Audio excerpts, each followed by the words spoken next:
അത്യാധുനിക യുദ്ധക്കപ്പലുകൾ പടക്കളത്തിലിറക്കി ആഗോള നാവിക ശക്തി വീണ്ടെടുക്കാനുള്ള പുറപ്പാടിലാണ് അമേരിക്ക.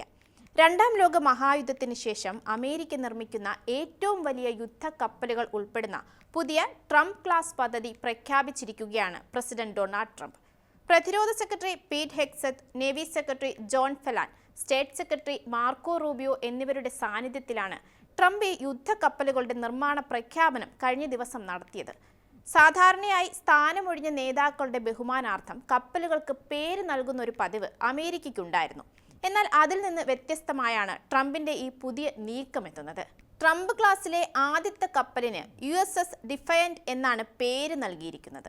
ലോകരാജ്യങ്ങൾക്ക് മുന്നിൽ അമേരിക്കൻ നാവികസേനയ്ക്ക് മുൻകൈ നേടിക്കൊടുക്കുന്ന ഇതിന്റെ പ്രധാന സവിശേഷതകൾ എന്തൊക്കെയാണ് നമുക്ക് പരിശോധിക്കാം. ഞാൻ അമ്മു. അമേരിക്കയുടെ ചരിത്രത്തിലെ തന്നെ ഏറ്റവും കരുത്തുറ്റ അപകടകാരിയായ യുദ്ധക്കപ്പലുകളായിരിക്കും ഇവയെന്നാണ് ട്രംപ് പറയുന്നത്.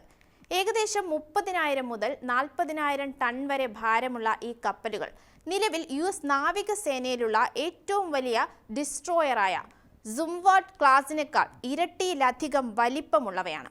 എന്നാൽ 1990കളിൽ വിരമിച്ച അയോവ ക്ലാസ് കപ്പലുകളേക്കാൾ വലിപ്പം ഇവയ്ക്ക് കുറവുമാണ്.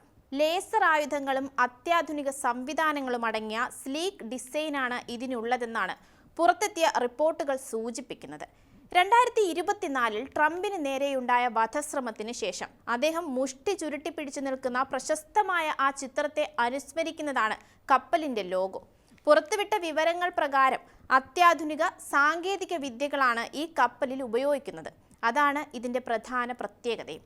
മിസൈലുകൾക്കും ആർട്ടിലറി ഗണ്ണുകൾക്കും പുറമെ US വികസിപ്പിച്ചുകൊണ്ടിരിക്കുന്ന ലേസർ ആയുധങ്ങൾ, ഹൈപ്പർസോണിക് മിസൈലുകൾ എന്നിവയും ഈ കപ്പലിൽ ഉണ്ടാകും. ആണവായുധം വഹിക്കാൻ ശേഷിയുള്ള സീ ലോഞ്ച്ഡ് ക്രൂസ് മിസൈലുകളും ഈ കപ്പലുകളിൽ ഉണ്ടാകുമെന്നും ട്രംപ് കൂട്ടിച്ചേർക്കുന്നുണ്ട്. ഭാവിയിൽ 32 മെഗാജൂൾ റെയിൽ ഗണ്ണുകളും ലേസർ ആയുധങ്ങളും ഉൾപ്പെടുത്താനുള്ള സൗകര്യമാണ് റിപ്പോർട്ടിൽ പറയുന്നത്. ഗ്യാസ് ടർബൈനുകളും ഡീസൽ എഞ്ചിനുകളും ഉപയോഗിച്ച് പ്രവർത്തിക്കുന്ന ഇലക്ട്രിക്കൽ ഗ്രിഡ് സംവിധാനമാണ് ഇതിലുള്ളത്. ഇത് കപ്പലിന്റെ വേഗത 30 നോട്ടിന് മുകളിലെത്തിക്കും. V-22 ഓസ്പ്രേ പോലുള്ള ടിൽറ്റ് റോട്ടർ വിമാനങ്ങളെയും ഭാവിയിലെ ഹെലികോപ്റ്ററുകളെയും വഹിക്കാൻ ഇതിന് ശേഷിയുണ്ടാകും. ഞാൻ സൗന്ദര്യത്തെ സ്നേഹിക്കുന്ന വ്യക്തിയാണ്. അതിനാൽ നാവികസേനയ്ക്കൊപ്പം ഈ കപ്പലുകളുടെ രൂപകൽപ്പനയിൽ ഞാനും പങ്കുചേരുമെന്നാണ് ട്രംപ് പറയുന്നതും. ട്രംപിന്റെ ഗോൾഡൻ ഫ്ലീറ്റ് പദ്ധതിയുടെ ഭാഗമായാണ് ഈ കപ്പലുകൾ നിർമ്മിക്കുന്നത്. ആദ്യഘട്ടത്തിൽ 2 കപ്പലുകൾ നിർമ്മിക്കാനാണ് തീരുമാനം. ആകെ 20 മുതൽ 25 വരെ കപ്പലുകൾ നിർമ്മിക്കാൻ ലക്ഷ്യമിടുന്നുമുണ്ട്.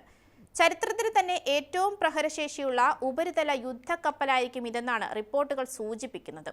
നിലവിലുള്ള കപ്പലുകളെക്കാൾ 80 ഇരട്ടി ദൂരത്തിൽ ആക്രമണം നടത്താൻ ഇതിന് സാധിക്കും. ആണവായുധങ്ങളും ഹൈപ്പർസോണിക് മിസൈലുകളും വഹിക്കാൻ ശേഷിയുള്ള ലോകത്തിലെ ആദ്യത്തെ ഗൈഡഡ് മിസൈൽ ബാറ്റിൽ ഷിപ്പ് കൂടിയാണിത്. കരയിലെ തന്ത്രപ്രധാനമായ ലക്ഷ്യങ്ങളെ തകർക്കാൻ ലാർജ് മിസൈൽ വെർട്ടിക്കൽ ലോഞ്ച് സിസ്റ്റവും അത്യാധുനിക ഡയറക്റ്റ് എനർജി ആയുധങ്ങളും ഇതിൽ സജ്ജീകരിച്ചിട്ടുണ്ട്. ഒറ്റയ്ക്കോ അല്ലെങ്കിൽ ഒരു കൂട്ടം കപ്പലുകളുടെ നേതൃസ്ഥാനത്ത് നിന്നോ പ്രവർത്തിക്കാൻ ഇതിന് സാധിക്കും. ഭാവിയിൽ ഒരു യുദ്ധമുണ്ടായാൽ വിമാനവാഹിനി കപ്പൽ എവിടെയെന്ന് ചോദിക്കുന്നത് പോലെ ഈ ബാറ്റിൽ ഷിപ്പ് എവിടെയാണെന്നും ലോകം ചോദിക്കുമെന്നാണ് navy secretary John C Phelan ഇതിനെക്കുറിച്ച് വിശേഷിപ്പിച്ചത്. അതിന്റെ ചിലവാണ് മറ്റൊരു ചോദ്യം. ഒരു കപ്പലിന് ഏകദേശം $10 ബില്യൺ മുതൽ $15 ബില്യൺ വരെ, അതായത് ഏകദേശം 80,000 കോടി മുതൽ 1.2 ലക്ഷം കോടി രൂപ വരെയാണ് ചെലവ് വരുന്നതെന്ന് കണക്കുകൾ പറയുന്നു. കപ്പലുകളുടെ എണ്ണത്തിൽ അമേരിക്ക ചൈനയേക്കാൾ പിന്നിലാണ് എന്ന ആശങ്ക നിലനിൽക്കുന്ന പശ്ചാത്തലത്തിലാണ് ഈ നീക്കവും എത്തുന്നത് എന്നതാണ് മറ്റൊരു കാര്യം. എന്നാൽ ചൈനയുമായുള്ള നാവിക മത്സരം മാത്രമല്ല, ലോകമെമ്പാടുമുള്ള ഭീഷണികളെ നേരിടുകയാണ് ലക്ഷ്യമെന്നാണ് ട്രംപ് വ്യക്തമാക്കുന്നത്. ആഗോള കപ്പൽ നിർമ്മാണത്തിൽ 53% ചൈന കൈയടക്കി വെച്ചിരിക്കുമ്പോൾ അമേരിക്കയുടെ വിഹിതം വെറും 0.1%. ഇത് മാറ്റാനാണ് ട്രംപ് ശ്രമിക്കുന്നതും. തുടക്കത്തിൽ 2 ട്രംപ് ക്ലാസ് കപ്പലുകൾ നിർമ്മിക്കാനാണ് തീരുമാനമെങ്കിലും ഭാവിയിൽ ഈ എണ്ണം ഗണ്യമായി വർദ്ധിപ്പിക്കുമെന്നും അദ്ദേഹം സൂചിപ്പിച്ചു. അമേരിക്കയെ വീണ്ടും ഒരു പ്രധാന കപ്പൽ നിർമ്മാണ ശക്തിയായി മാറ്റുമെന്നും ലോകത്തെവിടെയും എത്താനാകുന്ന ഏറ്റവും ശക്തമായ നാവികസേന അമേരിക്കയ്ക്കുണ്ടെന്ന് ഉറപ്പാക്കുമെന്നും ട്രംപ് പറയുന്നു. പ്രതിരോധ രംഗത്ത് ട്രംപ് തുനിഞ്ഞിറങ്ങുകയാണ്. ചരിത്രത്തിലാദ്യമായി യുദ്ധക്കപ്പലിൽ നിന്ന് വൺ വേ അറ്റാക്ക് ഡ്രോൺ വിജയകരമായി US വിക്ഷേപിച്ച വാർത്തകളും പുറത്തു വന്നിരുന്നു. ബഹ്റിൻ ആസ്ഥാനമായി പ്രവർത്തിക്കുന്ന അമേരിക്കയുടെ 5ാം കപ്പൽപ്പടയാണ് പ്രതിരോധ രംഗത്ത് നിർണായക നാഴികക്കല്ല് പിന്നിട്ടത്. ഗൾഫ് മേഖലയിലെ നാവിക രംഗത്തെ മേൽക്കോയ്മ ഉറപ്പാക്കുന്നതിൽ ഈ നേട്ടം അമേരിക്കയ്ക്ക് കൂടുതൽ കരുത്തേകുമെന്നാണ് റിപ്പോർട്ടുകൾ.